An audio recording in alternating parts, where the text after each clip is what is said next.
Сало с небольшой прослойкой мяса– это очень вкусно. А если его засолить с небольшим количеством специй, то получится просто отвал башки. Легкий и очень вкусный рецепт. Всем привет! Вот такой вот красивый небольшой кусок сала с прослойкой мяса. Это у нас пузанина. И это все сало нужно будет нарезать на брусочки. Длина брусочка должна быть такой, чтобы оно хорошо помещалось в банку. Ну а ширина и толщина должна быть примерно по 4 сантиметра.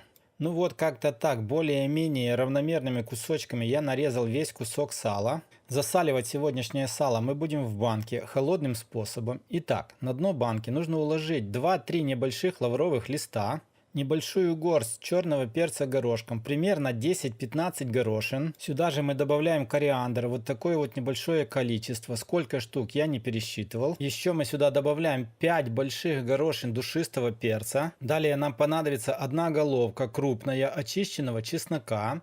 И сразу же несколько зубчиков мы нарезаем такими небольшими дольками прямо на дно банки.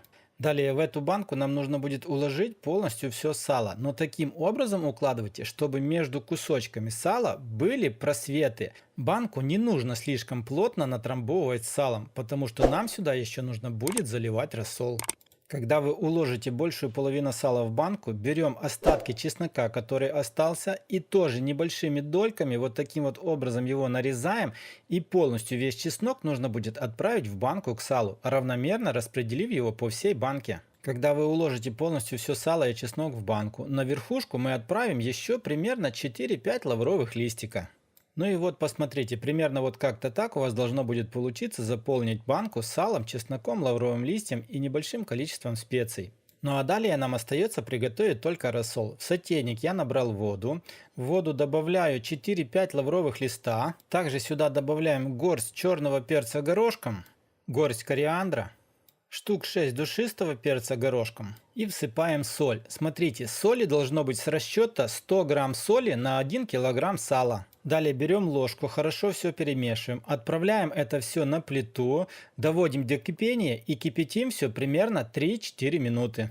После 3 минут кипячения снимаем полностью все из плиты, и этот рассол у нас должен будет полностью хорошо остыть, так чтобы он был холодным.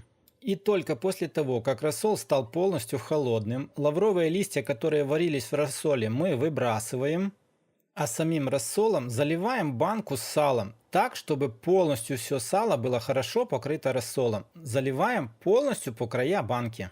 Дальше банку накрываем крышкой, отправляем ее в холодильник на нижнюю полку и забываем про нее на 3-4 дня. Через 4 дня достаем банку с салом из холодильника. Видим, что рассол как будто бы немножко где-то исчез. Так сказать, сало его в себя немножко впитало. Достаем полностью все сало из рассола в отдельную тарелку. Ну и конечно же, как всегда, нужно все попробовать, что же у нас получилось. Нарезаем сало на небольшие кусочки, добавляем по ломтику хлеба. И это получается просто отвал башки. Смотрите, несколько кусочков сала я оставлю просто так в тарелке в холодильнике, остальные же каждый кусок отдельно заворачиваю в пергамент и отправляю в морозилку для того, чтобы оно примерзло. Затем дадим ему немножко оттаять, нарезаем по таких вот небольших ломтиках, и это будет просто на все случаи жизни закуска. Ну что ж, друзья, если вам понравилось, обязательно жду от вас лайка, поделитесь с друзьями, а не понравилось, пишите в комментариях, что именно вам не понравилось. Ну а мы с вами встретимся, как всегда, в новых роликах на канале Аппетитная кухня. Всем пока, всем до скорых встреч!